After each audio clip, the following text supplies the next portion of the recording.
Un petit briefing de dernière minute sur Purim, que vous savez certainement, mais pour rappeler peut-être. D'abord, Purim, c'est une fête énorme. Énorme. C'est la seule fête, le Yom Kippour, qui va durer après l'époque messianique.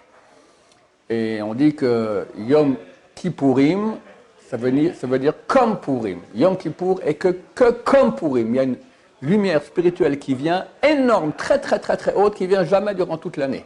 C'est le meilleur moment de l'année pour prier, chers amis. C'est marqué, tout celui qui tend la main à Purim, on lui donne. Alors, le sens simple, on donne à un pauvre qui demande de l'argent, on lui donne. On ne va pas regarder, t'es riche, t'es pauvre, on donne l'argent. D'accord? C'est-à-dire aussi que celui qui tend la main vers Dieu, à prier, on lui répond. Étude de Torah, étudier le maximum. L'étude de Torah Purim, elle vaut fois des millions de milliards, je ne sais pas, énorme. Les plus grands sages d'Israël, c'était leur jour d'étude le plus grand. Le Rav Eliachiv, j'ai vu dernièrement, ils préparaient tout à l'avance pour rien avoir à faire pendant Purim, pour être uniquement Torah. Maintenant, les mitzvot qu'il y a à faire avant la lecture de Megillah, dès maintenant, il est bien de donner Zecher Matzit Shekel. Zecher, c'est souvenir du demi-cycle que donnaient les Juifs à l'époque. Ils donnaient cela pour amener l'argent, pour acheter l'argent pour les sacrifices. On n'a plus de temple, hélas, mais bientôt on en aura un. On n'a plus de sacrifices, mais néanmoins, on rappelle encore cette mission, on donne ça aux pauvres, d'accord? Le mieux, c'est donner ça à des institutions de Torah pour donner à notre yeshiva Bezrat Hashem, d'accord? Souvenir, il ne faut pas dire le demi-cycle, parce que ça se peut que ça soit considéré comme si on a sanctifié cet argent. Il ne faut pas sanctifier. Le souvenir du demi-cycle, ça, il faut faire, si possible, avant la lecture de la Megillah. On peut déjà, dès maintenant. Qui donne? Toutes les personnes qui ont plus de 13 ans, mais on a l'habitude de donner aussi pour les enfants. Il y en a même qui donnent pour les embryons. D'accord? Ce n'est pas obligatoire, c'est une mesure de piété, mais ça vaut la peine. Combien on donne? On donne la valeur actuelle, si je me souviens bien, c'est 7 €. Mais si c'est difficile, on peut donner une demi-pièce de l'endroit où on est. En Israël, un demi-shekel, en France, un demi-euro, au dollar, en Amérique, un demi-dollar, et au Japon, un demi-yen. S'il y a des juifs au Japon. Les mitzvot du jour, on dit 2 fois la Megillah. Une fois le soir, une fois le jour. Attention, à ce moment-là, il y a une lumière spirituelle énorme qui arrive. Il ne faut rater aucun mot de la Megillah. Si on peut avoir une Megillah cachère avec soi, et écouter ce que dit le Sha'ar Tzibour, si on rate un mot, on relit vite le mot nous-mêmes dans notre Megillah. Quand on le lit, il ne faut pas le lire trop haut, parce qu'on va déranger notre voisin à la synagogue, qui ne pourra pas écouter ce que dit le Sha'ar Tzibour. Il ne faut pas non plus le dire trop en chuchotant, sans s'entendre. Il faut le bon décibel, que je m'entends avec mes oreilles. D'accord? Donc on peut même mettre la main debout, comme ça, que je m'entends. Si je m'entends, ça va.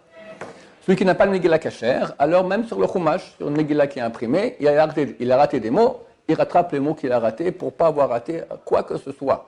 C'est beaucoup trop grand et dommage. Ensuite, il y a 3 mitzvot le jour.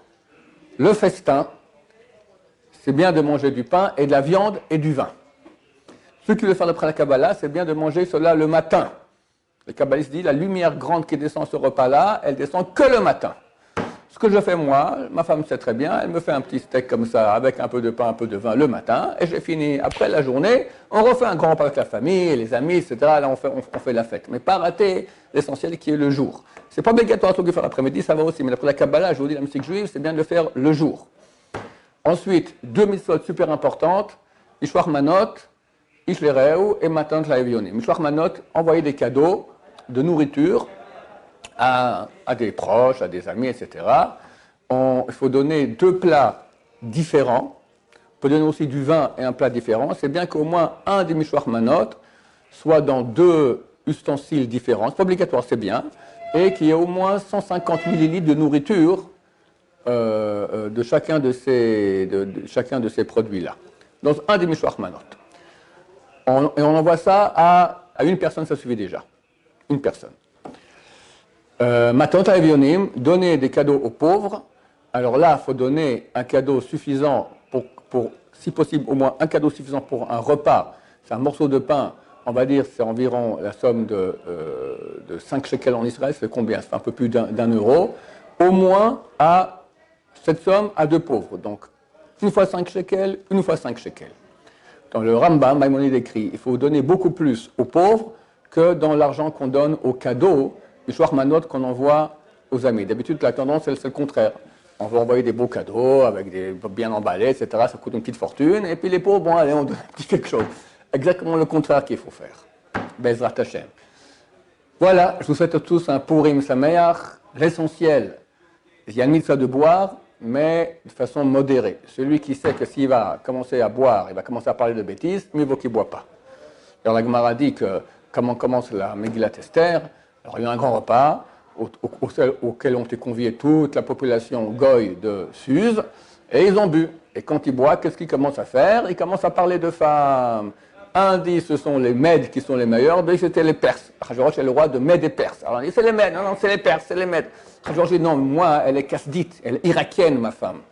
Elle est bien plus belle que toutes les Mèdes et toutes les Perses. Et ok, on veut la voir mais toute nue. Vous avez raison, hop, si elle demandait qu'elle vienne toute nue, elle aurait bien voulu, c'est marqué, mais Gabriel est venu, il a fait une grande queue comme ça, elle n'a pas pu venir, d'accord.